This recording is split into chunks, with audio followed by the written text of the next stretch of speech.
नमस्कार दोस्तों, आप सभी का विजयपथ एकेडमी बिलासपुर के यूट्यूब चैनल पर हार्दिक स्वागत एवं अभिनंदन है। जैसे कि आपको पता होगा कि हम मॉडर्न हिस्ट्री की प्लेलिस्ट जो है वो आपके लिए लेकर के आ रहे हैं।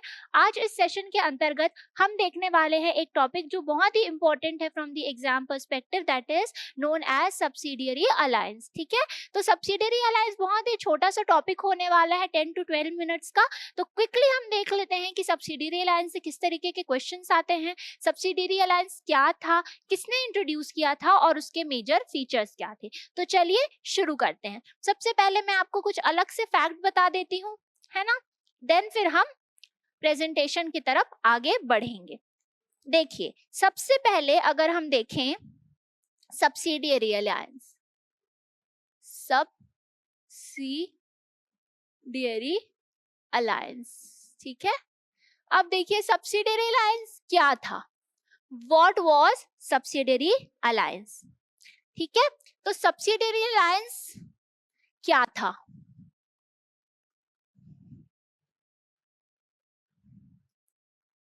ठीक है, तो सब्सिडियरी अलायंस क्या था पहले ये समझिए।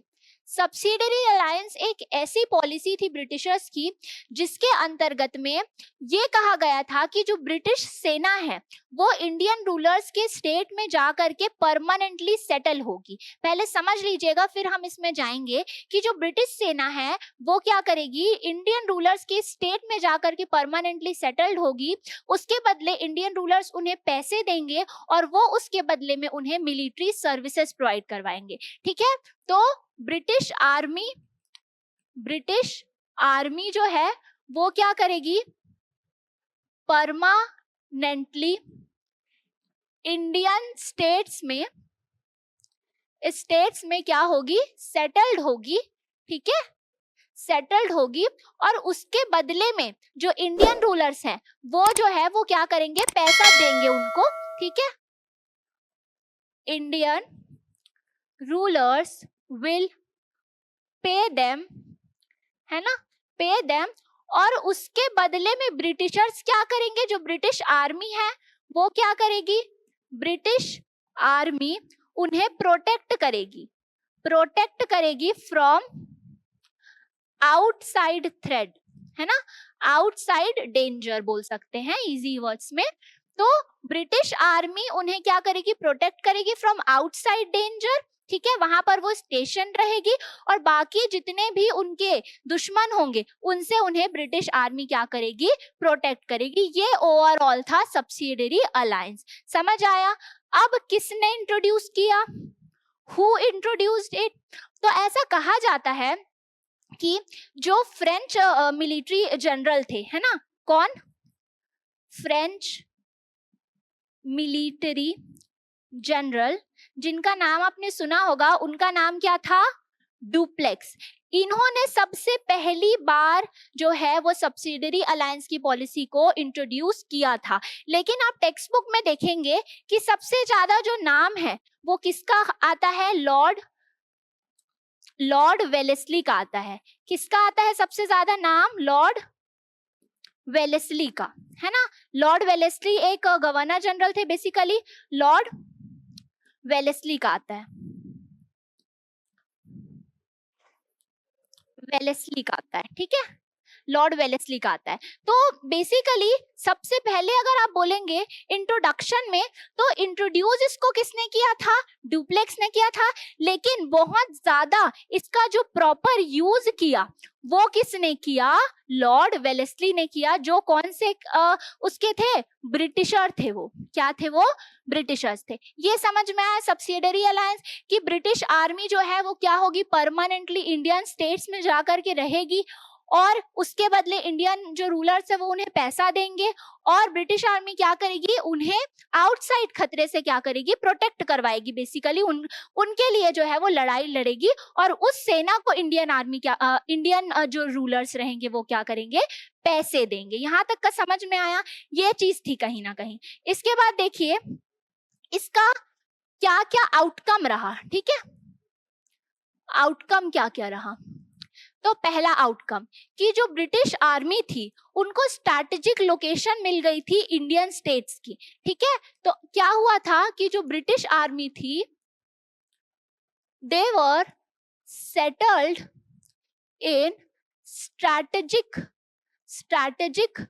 locations of India. इसका मतलब क्या है कि ब्रिटिश आर्मी को, अब जो ब्रिटिश सेना थी उनको एक स्ट्रैटेजिक लोकेशंस मिल गई थी, वहां पर जा करके वो क्या कर रहे थे, रह रहे थे। उनको इंडियन स्टेट्स या इंडियन रूलर्स के बारे में हर वो चीज पता चल रही थी जो ऐसे उनको नहीं पता चलती। तो कहीं ना कहीं जो है ये बेनिफिट था ब्रिटिशर्स का। दूसरा क्या हो रहा था कि जो इंडियन रूलर्स है उनको वो प्रोटेक्शन के नाम पर उनकी जितनी भी इंटरनल मैटर्स है उस पे वो इंटरफेरेंस कर रहे थे कहीं ना कहीं, ठीक है।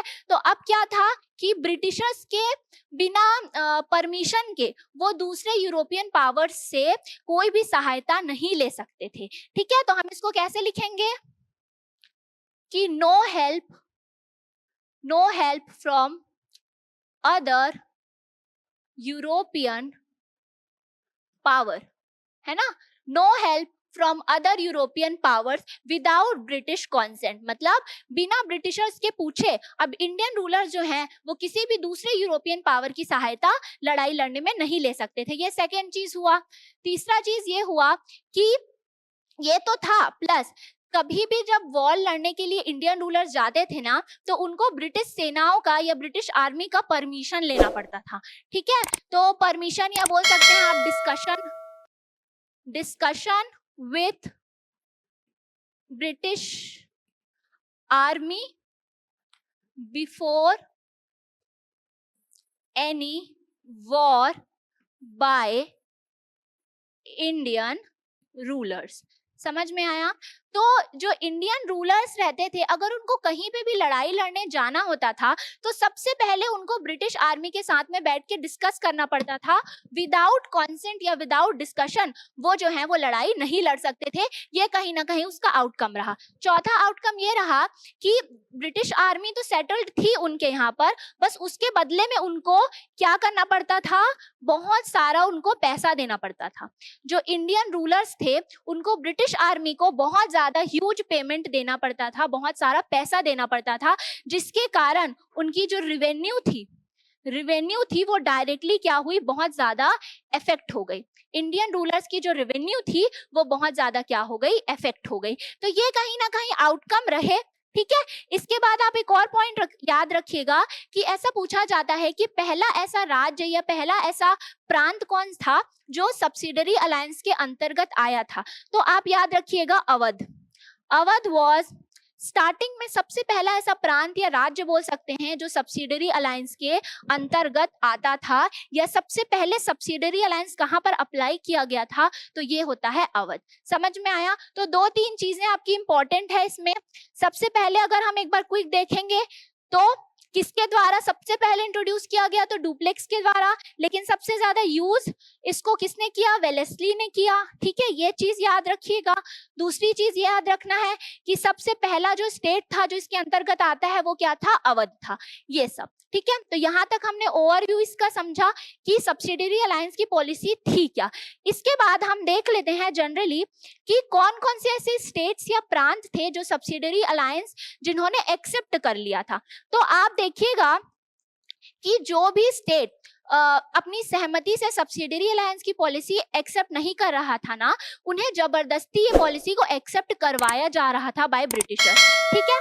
तो अब देखिएगा कि बहुत सारे ऐसे राज्य रहे जिन्होंने सब्सिडरी अलायंस की पॉलिसी को क्या करी, एक्सेप्ट करी।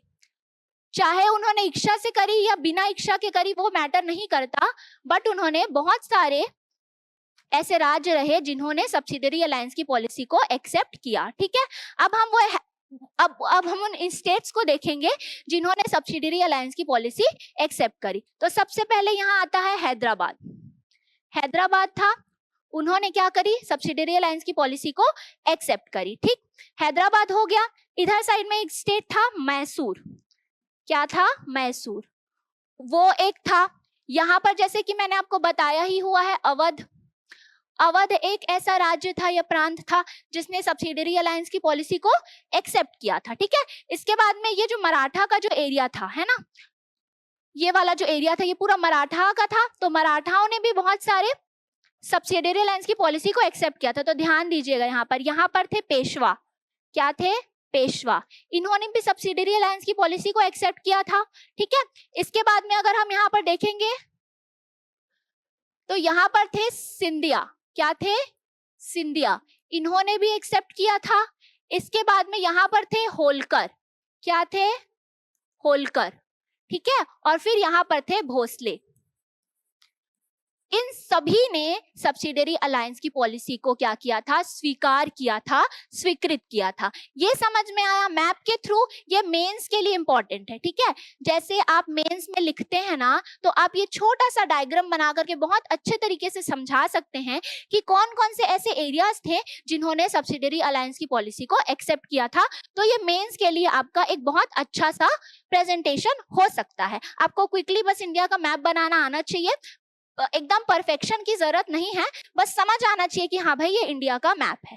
ठीक है, तो ये हमने देखा सब्सिडियरी अलायंस। अब हम क्या करते हैं, क्विकली प्रेजेंटेशन के थ्रू समझते हैं कि एक्चुअली में सब्सिडियरी अलायंस क्या था और कौन कौन से ऐसे टॉपिक हैं जो हमसे छूट गए हैं, या हम क्विकली रिविजन कर लेते हैं। ठीक, तो वही चीजें हैं जो मैंने आपको बताई है। देखिए, subsidiary alliance was a diplomatic and military strategy used by the British East India Company in the late 18th and late 19th century to expand the control in Indian princely state without the direct conquest। इसका मतलब क्या है कि ये एक बहुत ही diplomatic मतलब राजनीतिक और मिलिट्री स्ट्रैटेजी थी, जिसके अंतर्गत में ब्रिटिशर्स जो हैं बिना प्रिंसली स्टेट्स को हथियाए वहां पर वो कंट्रोल करना चाहते थे। अर्थात बिना प्रिंसली स्टेट्स को छीने वो अपना शासन या अपना कंट्रोल उस स्टेट में करना चाहते थे। कैसे करेंगे? अपनी सेना भेज करके। ठीक है, क्या अपनी सेना उन्होंने वहां पर भेजी, और वहां पर भी भेज करके उन्होंने परमानेंटली क्या किया? सेटल किया, और सेटल करके बिना उस स्टेट को हथियाए उन्होंने जो है उस स्टेट को क्या कर लिया? कंट्रोल कर लिया। तो आप इससे ब्रिटिशर्स की डिप्लोमेटिक पावर भी देख सकते हैं कि वो कितने ज्यादा तेज थे। बिना वहां जाए या बिना उस जगह को देखे ही उन्होंने पूरा क्या कर लिया? कंट्रोल कर लिया। ठीक है, बिना छीने। यहां तक का समझ में आया? अब देखिए नेक्स्ट, ये कंसेप्ट किसके द्वारा इंट्रोड्यूस किया गया? लॉर्ड वेलेस्ली के द्वारा। बट आप ये बोलेंगे कि जो एक्चुअली में जिन्होंने इंट्रोड्यूस किया था वो थे डुप्लेक्स, है ना। इंट्रोड्यूस अगर पूछेगा तो आपको डुप्लेक्स बताना है, लेकिन जनरली हम लॉर्ड वेलेस्ली को ही मानते हैं। तो अगर दो ऑप्शन आपको देता है डुप्लेक्स और वेलेस्ली, तो आपको डुप्लेक्स ही चूज करना है। वेलेस्ली बहुत बाद में इन्होंने जो है वो इस कॉन्सेप्ट को क्या किया था? यूज किया था। तो जो लॉर्ड वेलेस्ली थे वो क्या थे? गवर्नर जनरल थे इंडिया के, है ना। और फिर इन्होंने बहुत ही अच्छे तरीके से इस सिस्टम को क्या किया था? इंट्रोड्यूस या यूज किया था बेसिकली। तो ये देखिए लिखा भी हुआ है, लॉर्ड वेलेस्ली थे गवर्नर जनरल, इन्होंने सब्सिडियरी अलायंस जो है वो स्टार्ट किया, सेंसरशिप एक्ट लेकर के आए थे ये, और फिर इन्होंने फोर्ट विलियम कॉलेज भी बनाया। तो जब हम गवर्नर जनरल्स के बारे में पढ़ेंगे ना, तब हम इनकी जीवनी को बहुत अच्छे से समझेंगे कि इन्होंने अपने कार्यकाल में क्या क्या काम किए थे। ठीक है, तो अभी तक आप बस इतना समझिए कि लॉर्ड वेलेस्ली इस चीज को लेकर के आए थे। इसके बाद देखिए की फीचर्स क्या क्या थे। ब्रिटिश ट्रूप्स स्टेशन, जो ब्रिटिश सेना होती थी या ब्रिटिश जो टुकड़ी होती थी सेना की, वो स्टेशन होती थी। Indian ruler had to maintain the British troop subsidiary force in their territory paid by the Indian state. वही बात बोल रहा है कि इंडियन रूलर्स को उन ब्रिटिश सेनाओं को वहां रखना पड़ता था, और रख करके उनको क्या करना पड़ता था? पैसा देना पड़ता था उन्हें। No alliance without British conquest, the ruler could not form any alliance और declare war without British approval. मतलब बिना ब्रिटिशर्स के पूछे वो किसी के साथ में भी अलायंस नहीं बना सकते थे, और ना ही किसी के साथ में वो लड़ाई लड़ सकते थे। उनको हर चीज के लिए अब ब्रिटिशर्स का क्या करना पड़ता था? सहमति लेना पड़ता था। अब नो एम्प्लॉयमेंट ऑफ फॉरेनर्स, मतलब किसी भी फॉरेनर्स की भी आप हेल्प नहीं ले सकते, ना आप किसी फॉरेनर्स को अपने कोर्ट में या अपने इंडियन स्टेट में आप रख सकते हो। The state could not employ any European other than the Britishers, मतलब जो स्टेट था वो अब ब्रिटिशर्स के अलावा किसी भी यूरोपियन पावर को अपने यहाँ काम में नहीं रखेगा या अपने यहाँ एम्प्लॉय नहीं करेगा। ठीक है, फोर्थ देखिए, British resident, a British official would be stationed in the court to monitor and influence the administration. तो एक पर्सन रहेगा, ब्रिटिश पर्सन जो वहां पर रहेगा, उस इंडियन कोर्ट में रहेगा और हर चीज को बेसिकली वो नोटिस करेगा कि क्या हो रहा है क्या नहीं हो रहा है, और अगर कोई भी चीज इसके अगेंस्ट रहेगी तो वो तुरंत ब्रिटिश आर्मी को जाकर के या ब्रिटिश पावर को जाकर के इन्फॉर्म करेगा। तो एक पर्सन रहेगा उनका हमेशा। तो आप खुद सोच के देखिए, आपके घर में कोई एक अननोन पर्सन आकर के अगर रहेगा, दिन भर आपके ऊपर नजर रखेगा, तो आपको कैसा लगेगा? तो वो सेम चीज यहाँ पर ब्रिटिशर्स कर रहे थे हमारे इंडियन रूलर्स के साथ में। ठीक है, अब देखिए territorial concession. If the ruler failed to pay the subsidiary force, they had to cede the part of their territory. इसका मतलब क्या है कि उनको पैसा देना पड़ता था इंडियन रूलर्स को, है ना, लेकिन किसी कारण की वजह से अगर वो पैसा नहीं दे पाते थे तो वो जो पार्ट रहता था ना, जिस पार्ट में वो ब्रिटिश सेना है, उस पार्ट को अब ब्रिटिशर्स जो है वो छीन लेते थे।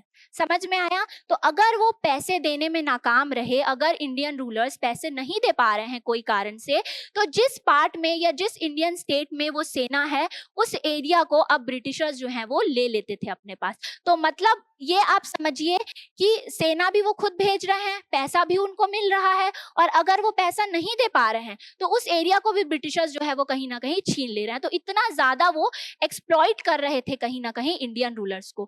और अगर कोई जो इंडियन स्टेट है अगर इस चीज को एक्सेप्ट नहीं कर रहा था तो जबरदस्ती उनसे ये पॉलिसी को एक्सेप्ट करवाया जा रहा था।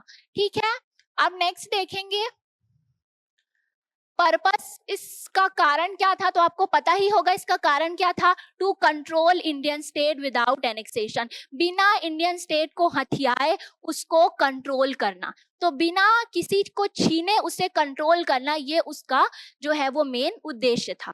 ठीक है, to reduce the military cost for the British by making the Indian ruler pay for the British protection। इसका मतलब क्या है कि ब्रिटिशर्स क्या करते थे, इंडियन रूलर्स के पास अपनी सेना भेज देते थे, और जो भी पैसा रहता था, जो भी उनका खाना पीना रहता था, वो अब कौन देखेगा?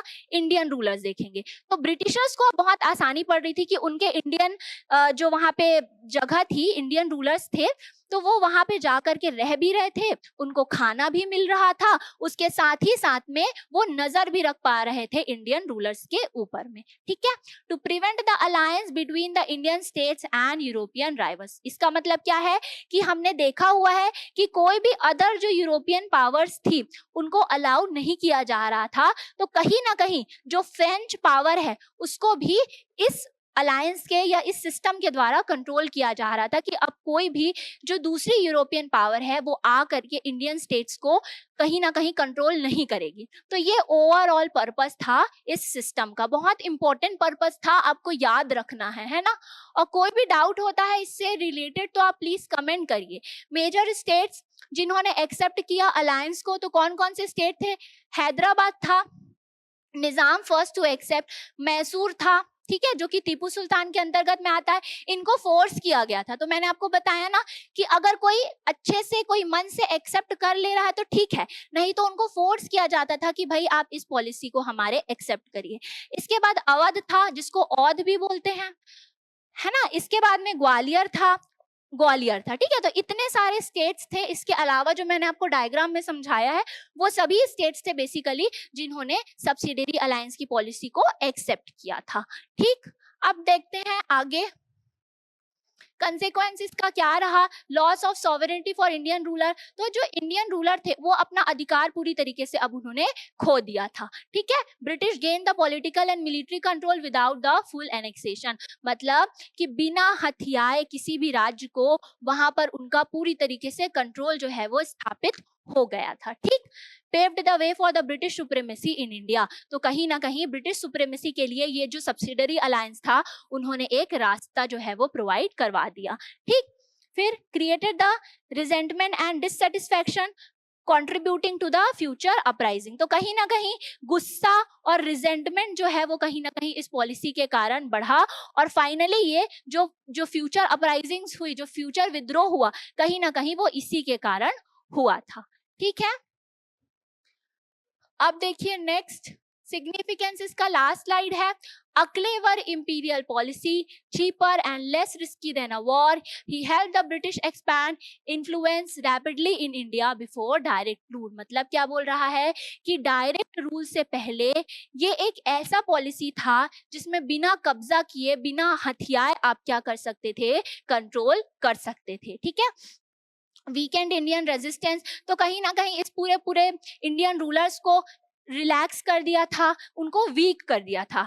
As disunited princely states become dependent on the British protection. तो जो प्रिंसली स्टेट्स थे वो कहीं ना कहीं बहुत ज्यादा क्या थे, डिपेंडेंट हो गए थे ब्रिटिशर्स के ऊपर में अपने आप को प्रोटेक्ट करवाने के लिए. तो आप इमेजिन कर सकते हैं जहाँ पे जिस देश में रानी लक्ष्मीबाई जैसे योद्धा रहे, अब वो देश कहीं ना कहीं ब्रिटिशर्स के ऊपर में रिलाई कर रहा था अपने आप को प्रोटेक्ट करने के लिए. तो ब्रिटिशर्स का ये माइंड गेम था.